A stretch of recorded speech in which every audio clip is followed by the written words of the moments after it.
안녕하세요. 벨라입니다. 大家好. 제가 어떤 부위에 살이 찌면 생기는 현상을 말씀드릴 건데요.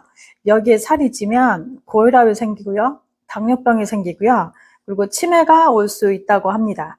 그리고요. 성 기능이 저하될 수가 있고요. 또 허리 및 무릎 관절이 아플 수 있다고 합니다. 그리고 또 전반적으로 인체 전체의 면역력이 떨어지고요. 그리고 뭐 대상포진도 걸릴 수 있고, 또 심각한 것은 각종 암에 걸릴 수도 있다는 내용이 이제 있는 거고요. 그리고 심혈관계에 심각한 질환이 있어서 돌연사를 할 수 있다고 전해지고 있습니다. 자, 제가 어떤 부위에 대해서 얘기한 거 아시겠어요? 바로 뱃살입니다. 자, 여기 복부인데요. 오늘은 그래서 뱃살이 찌는 원인에 대해서 얘기를 해볼까 합니다. 자, 뱃살이 고민인 분들은 집중해서 들어보시길 바랄게요.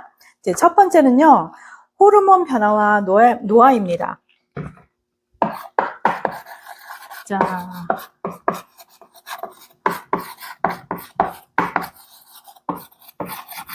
사람은 어쩔 수 없이 나이를 먹게 되면 노화가 생기게 되는데요. 몸이 점점 이제 늙어간다는 뜻이잖아요. 그러면 우리 몸 속에 뭐 세포도 당연히 늙어가고요. 재생도 잘 안 되고 또 각종 질병에 걸려서 회복이 잘 안 된다는 것을 말하고 있는데, 이제 호르몬도 이제 이렇게 나이가 들면 변화가 생기게 되는데, 특히 이제 남성, 여성 모두 호르몬 변화가 생기거든요.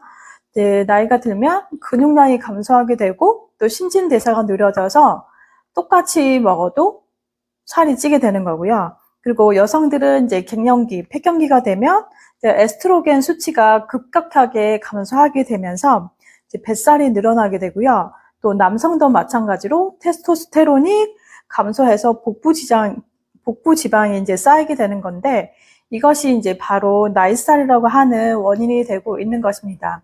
어쩔 수 없이 예전에 이제 젊었을 때 말랐던 분들이 나이 먹어서 살이 쪘다고 하는 이유가 아마 이 호르몬 변화와 노화 때문인데요.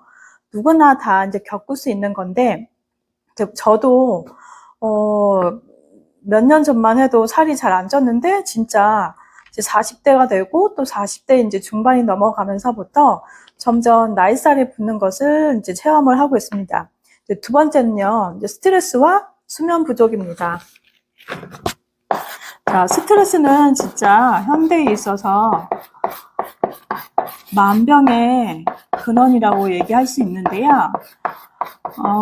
뭐 일정량의 스트레스는 우리의 생활이나 뭐 다른 일적인 면에서 이제 집중력을 일으켜주고, 또 이제 뭐 전반적으로 능률을 일으킬 수 있는 요인이 되기도 하지만, 이제 스트레스가 과하게 되면 또 스트레스가 너무 심해가지고 또 잠이 부족할 경우 이제 스트레스 호르몬인 코티솔이 분비가 되거든요.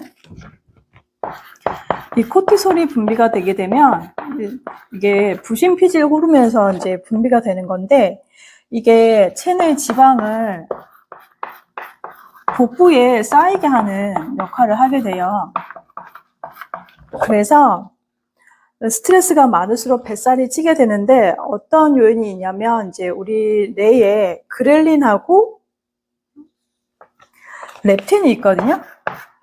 이제 그렐린은 스트레스가 많이 받거나 수면 부족이 되면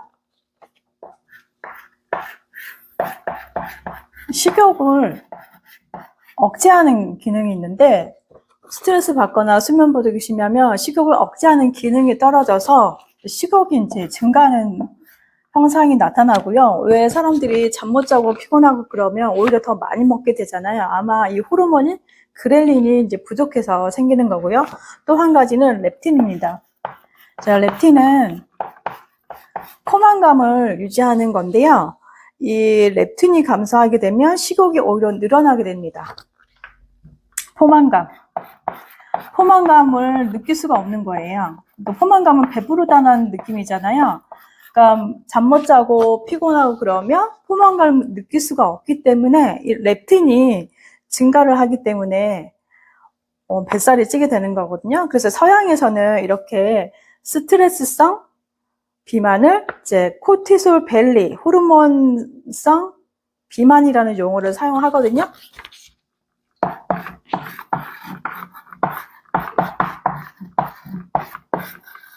자, 이런 용어를 쓰고 있습니다. 벨리. 이렇게 배가 이렇게 남산만하게 이제 나와 있는 말하는 거거든요. 배가 이렇게.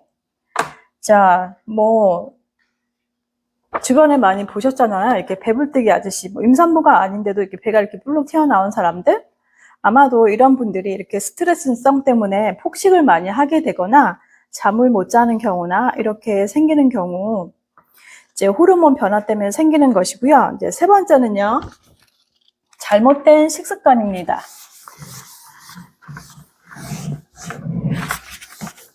자, 호르몬 변화도 있고 스트레스도 있지만 오히려 우리가 식습관이 잘못돼서 생기는 경우가 있는데요.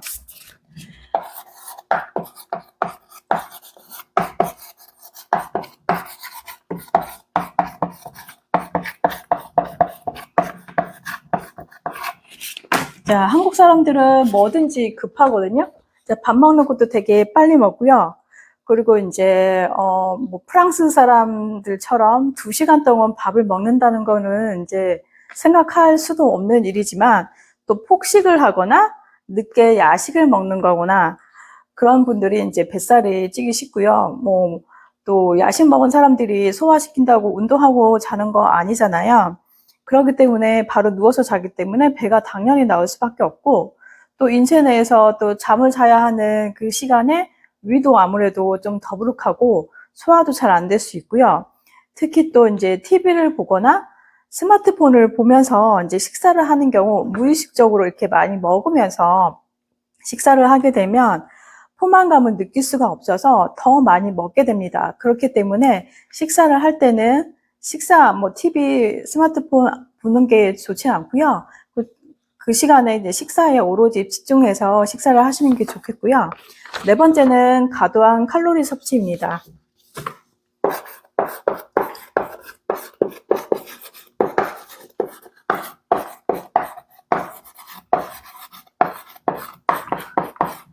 자, 최근에는 현대인들은 달고 입맛에 딱 맞는 단짠 음식들이 많이 있는데요. 이 대부분들이 이제 칼로리가 되게 상당히 많이 있고요. 그 섬유질이 부족한 이제 그런 식품들이 많이 있는데, 이제 우리가 어쨌든 뱃살이 찌는 이유는 먹는 칼로리보다 배출하는 칼로리가 이제 적기 때문에 이제 살이 찌는 거잖아요. 그러니까 먹으면 간의 일부가 저장이 되고 나머지는 이제 배출이 되어야 되는데, 너무 많다 보니까 그게 다 복부에 이제 쌓이게 되는 거거든요. 특히 이제 혈당을 올리는 탄수화물 섭취나 뭐 기름진 음식, 육류, 또 술 같은 경우 이제 혈당, 인슐린을 감소하게 돼서 복부에 지방을 쌓이게 되는데, 요즘은 이제 혈당 스파이크라고 얘기를 하잖아요. 혈당 스파이크를 올리는 음식을 자제해야 된다. 특히 탄수화물 많이 먹은 상태에서 디저트로 또 탄수화물 먹는, 케이크를 먹는 행위가 좋지 않고요. 그리고 또 오히려 과일 주스 자체가 혈당이 많이 있는 거기 때문에 혈당 스파이크가 올라가면 오히려 인슐린이 감소하게 돼서 당뇨병이 생길 수 있는 원인이 되기 때문에 꼭 주의하시는 게 좋고요. 5번째는요, 운동 부족입니다. 자, 운동 부족은 익히 많이 들어보셨잖아요. 현대인들은 이제 교통이 많이 발달되고 또 움직임들이 적고 또 사무실에서 일하시는 분들도 많고 컴퓨터 작업 많이 하시는 분들도 계시고, 또 뭐 은행원 같은 경우 뭐 하루 종일 진짜 뭐 서류만 봐야 되는 분도 계시는데, 이런 분들이 오히려 뱃살이 많은 이유들은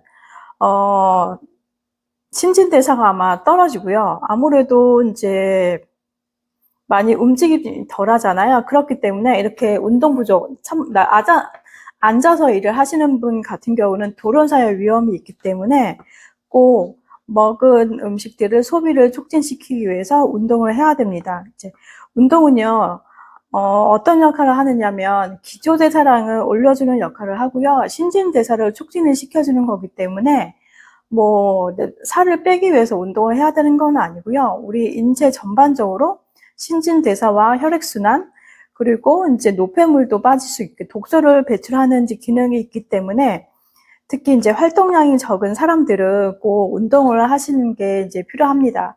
이제 이렇게 오늘 내용은 뱃살이 찌는 원인에 대해서 알아봤는데요. 누구나 다 아시는 내용들일 거예요. 그런데 이렇게 하기가 쉽지 않은 이유는 아무래도 좀 많은 피곤함도 있고 또 의지 부족도 있고 또 알지만 실천하기가 어려운 내용들이 있는데요. 다음 시간에 이 뱃살을 어떻게 관리하면 좋을지 알려드리도록 하겠습니다. 자, 오늘 내용이 좋으셨다면 구독과 좋아요, 알림 설정 부탁드리고요. 오늘 하루도 힘내시면 좋겠습니다. 今天加油加油再见谢谢 감사합니다.